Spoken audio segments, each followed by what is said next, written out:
അൻവിക കുട്ടി, ഓഡീഷന് വന്നു പോയതിനു ശേഷം എന്തൊക്കെ മാറ്റങ്ങൾ സംഭവിച്ചു ജീവിതത്തിൽ? ഭയങ്കര മാറ്റങ്ങളായിരുന്നു സംഭവിച്ചത്. എന്തൊക്കെയായിരുന്നു അത്? ഫസ്റ്റ് ഓഫ് ആൾ എനിക്ക് ഭയങ്കര സന്തോഷം എന്ന് പറഞ്ഞാൽ സെലക്ഷൻ കിട്ടിയത് ഭയങ്കര സർപ്രൈസിങ് ആയിരുന്നു. ഞാൻ അത് അറിഞ്ഞ സമയത്ത് ഞാൻ നിന്നോണ്ടാ കേട്ടിരുന്നത്, അവിടെ ഇരുന്നു പോയി സത്യം. പിന്നെ അതേപോലെ തന്നെ അതിനെക്കാളും സർപ്രൈസിങ് ഉള്ളൊരു കാര്യം ഉണ്ടായി. എന്താ? ഞങ്ങള് ലീവ് അറിയിക്കാൻ വേണ്ടിയിട്ട് സ്കൂളിൽ പോയ സമയത്ത് അവിടെ സ്പോർട്സ് മീറ്റ് നടക്കായിരുന്നു. അപ്പൊ അവിടെ വെച്ചിട്ട് എല്ലാരും മുമ്പിൽ വെച്ചിട്ട് എനിക്ക് ഇങ്ങനെ പൊന്നാടയൊക്കെ തന്ന് ആദരിക്കും. ജീവിതത്തിൽ ആദ്യമായിട്ടാണ് പൊന്നാട. അതാണ് ഞാൻ എക്സ്പീരിയൻസ് ചെയ്യണേ. പറക്കണ്ടേ? പൂമ്പാറ്റയായിട്ടാണോ? അല്ല, പൂമ്പാറ്റ ബ്യൂട്ടിഫുൾ ആണ്. നമുക്ക് ഇങ്ങനെ വലിയ ആകാശത്തിൽ പറക്കണ്ടേ? അല്ലേ? പറഞ്ഞോ, പറഞ്ഞോ, തുടങ്ങിക്കോ. ഇപ്പോഴോ? പറഞ്ഞു. പാട്ടുപാടിയാണ് പറക്കുന്നത്, മറ്റേ പറക്കാൻ ശ്രമിക്കരുത്. പറക്കോ? ഇല്ല, നമ്മള് ഭയങ്കര സ്ട്രിക്റ്റ് ആണ്, പറഞ്ഞേ പറ്റൂ. പറക്കാൻ പറഞ്ഞ അപ്പൊ പറക്കണം. അൻവിക, എങ്ങനെയുണ്ട് ഈ ഫീലിംഗ്? ഭയങ്കര വലിയൊരു എക്സ്പീരിയൻസ് ആയിട്ട് തോന്നുന്നു. മിക്സ്ഡ് ഫീലിങ്സ് ആണ് എനിക്ക്. എന്തൊക്കെ ഫീലിംഗ്സ് തോന്നുന്നു മിക്സ്ഡ് എന്ന് പറയുമ്പോ? സന്തോഷം തോന്നുന്നുണ്ട്, കരയാൻ വരുന്നുണ്ട്. എനിക്ക് അവിടെ ഈ ഫ്ലോർ കണ്ടപ്പോ ഭയങ്കര കരച്ചിലൊക്കെ വന്നു. പിന്നെ ഞാൻ കടിച്ചു പിടിച്ചിരിക്കുക. കരച്ചിൽ പിടിച്ചു വെച്ചിരിക്കുകയാണ്. തുറന്നു വിടണ്ട നമുക്കതിനെ. അത് വേണമെങ്കിൽ തുറന്നു വിട്ടാ മതി. വേണ്ട. അപ്പൊ ഇനി നമുക്ക് പാട്ടിനെ തുറന്നു വിടാം. ഏതാണ് പാട്ട്? മൗനത്തിന് ഇടനാഴികയിൽ. ഇടനാഴികയിൽ. ഓ, ഷുഗർ കട്ട് എന്താ വായിൽ കിടക്കണേ? എങ്ങനെ ഈ സിദ്ധു എന്നുള്ള പേര് കിട്ടി? അത് അച്ഛനും അമ്മയിട്ട്.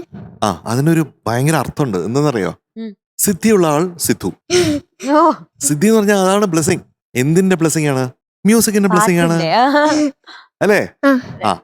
സിദ്ധു കുട്ടിക്ക് എന്തെങ്കിലും സ്പെഷ്യൽ ഹോബി ഉണ്ടോ? പാട്ട് പാടുന്ന അല്ലാതെ അങ്ങനെ എന്തോ കേട്ടല്ലോ. ക്രാഫ്റ്റ് ഉണ്ട്. കണ്ട, ക്രാഫ്റ്റ് ചെയ്യുന്ന രണ്ടാമത്തെ ആളെയാ നമ്മളിപ്പോ കാണണേ. പാട്ടും ക്രാഫ്റ്റ് ആണ് എന്റെ ഹോബി. എന്ത് ക്രാഫ്റ്റാ ചെയ്യണേ? അത് പേപ്പർ കൊണ്ടൊക്കെ ഉണ്ടാക്കും. ഒറിഗാമി, മറ്റേ ജാപ്പനീസ് പേപ്പർ കൊണ്ട്. അങ്ങനൊന്നല്ല, വേറെ തനതായ ശൈലി.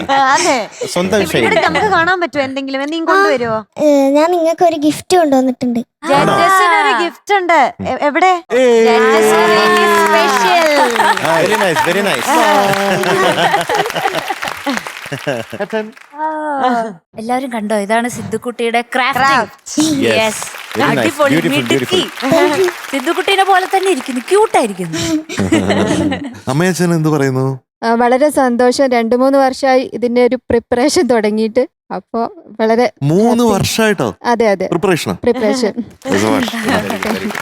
അഭിമാനിക്കാം തീർച്ചയായിട്ടും. മക്കളെ, ഏതാണ് പാട്ട്? ഓലത്തുമ്പത്തിരുന്ന് ഉയലാടും. അപ്പൊ ഈ പെങ്കിളിയാണോ ഊയലാടാൻ പോകുന്നത്? എല്ലാവർക്കും അറിയാമോ? മധു, എന്താ ക്യാപ്റ്റൻ? എത്ര സ്നേഹിച്ചാണ്, കഷ്ടപ്പെട്ടാണ്, ബുദ്ധിമുട്ടിയാണ് എന്റെ ഈ മകളെ ഞാൻ വളർത്തിയെന്ന് വല്ല പിടിയുണ്ടോ? ഇല്ല. എത്ര കാലങ്ങളായിട്ട് ഇങ്ങനെ ഭക്ഷണമൊക്കെ എടുത്തു കൊടുത്ത് മോളെ കഴിക്കൂ കഴിക്കൂ കഴിക്കൂ എന്ന് പറഞ്ഞ് വളർത്തിയെടുത്താണ് ഈ മീൻകുട്ടിയെ. കഴിക്കില്ലേ അപ്പൊ ഭക്ഷണം? ഇത് വല്ലതും ഓർമ്മയുണ്ടോ? ഓർമ്മയിലേക്ക് കണ്ടോളൂ.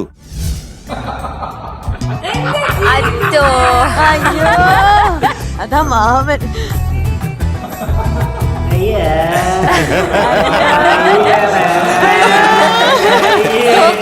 ഇതൊക്കെ ഒരു കഷ്ടപ്പാടാണോ?